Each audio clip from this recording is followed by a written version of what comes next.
नमस्ते दोस्तों, स्वागत है आपके मेरे यूट्यूब चैनल पे।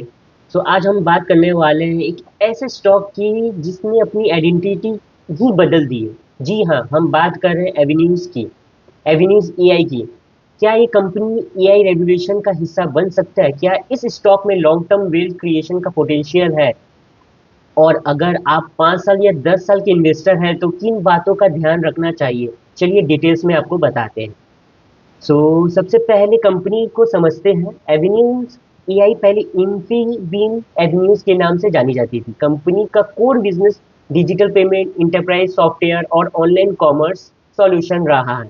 अब मैनेजमेंट एआई और इंटरप्राइज टेक्नोलॉजी सॉल्यूशन पर भी एग्रेसिवली फोकस कर रहा है, इसलिए कंपनी ने अपनी ब्रांडिंग भी एवेन्यूज एआई के नाम से की है।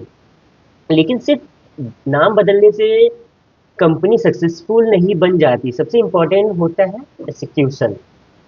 अब देखते हैं इस कंपनी के ग्रोथ ड्राइवर्स। पहले यहाँ पर हम लोग पहले देखते हैं, पहले आर्टिफिशियल इंटेलिजेंस का मार्केट ग्लोबली बहुत फास्ट ग्रो कर रहा है। दूसरा, अगर कंपनी अपने एग्जिस्टिंग इंटरप्राइज कस्टमर को एआई बेस्ड सॉल्यूशन सेल कर पाती है तो रिवेन्यू ग्रोथ एक्सीलरेट हो सकती है। तीसरी, डिजिटल पेमेंट का बिजनेस इंडिया में लॉन्ग टर्म हो सकती है।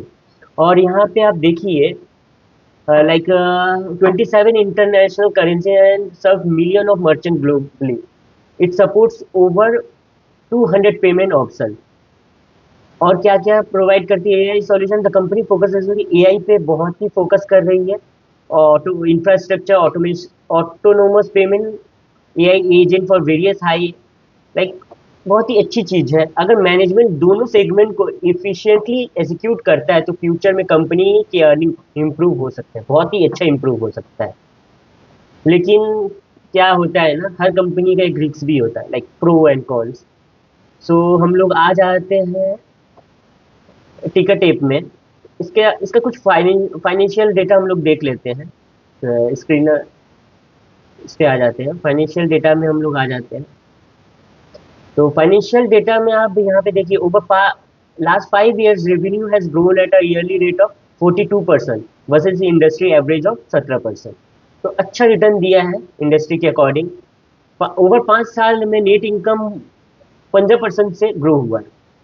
अब यहाँ पे हम लोग टोटल रेवेन्यू में देखिए, यहाँ पे 2018 में कहाँ 870 रुपया था, और अभी 2025 और 26 में 4,000, और 2026 में 8,000 करोड़, 8,000 करोड़, ऑलमोस्ट डबल कर दिया है। मतलब बहुत अच्छा भी ग्रोथ दिखा रहा है।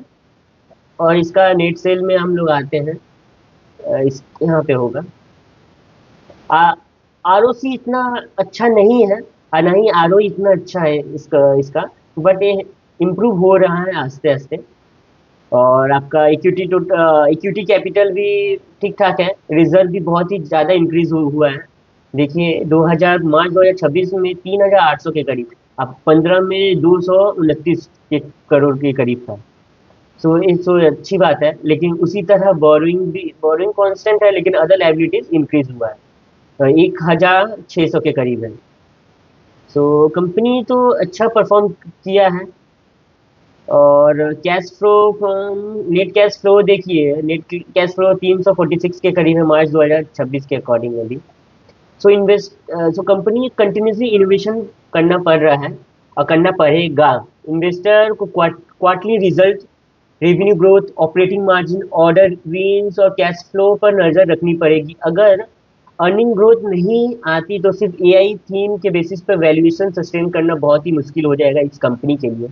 तो लॉन्ग टर्म के लिए आप लोग इसमें इन्वेस्ट कर सकते हो, बट इन्वेस्ट करने से पहले आप अपने एडवाइजर से पूछ ले। Because I am not a SEBI registered analyst. मेरी पर्सनल अप्रोच ये होगी कि इस स्टॉक को सिर्फ एआई हाइप की वजह से ना खरीदें, इसके बिजनेस परफॉर्मेंस को भी देखें हर क्वार्टर बेस पे, और एक एसआईपी के थ्रू इस पे इन्वेस्ट करें। एक साथ बल्क में इन्वेस्ट ना करें। अगर कंपनी कंसिस्टेंटली रेवेन्यू और प्रॉफिट ग्रो करती है तो ये लॉन्ग टर्म पोर्टफोलियो में एक इंटरेस्टिंग हाई रिस्क और मल्टी बैगर भी बन सकता है कंपनी। क्योंकि इस कंपनी का जिस सेगमेंट में काम करता है अभी बहुत ही अपॉर्चुनिटी है, बहुत ही ज़्यादा ग्रोथ है कंपनी का। और सबसे बड़ी बात है, कंपनी बहुत ही छोटी कंपनी है, तो बढ़ने का बहुत ही पोटेंशियल है इस कंपनी में। तो मेरे लिए तो अच्छा कंपनी है। आपका क्या मानना है, क्या एवेन्यूज एआई फ्यूचर का मल्टीबैगर बन सकता है? कमेंट सेक्शन में अपनी ओपिनियन जरूर बताएं।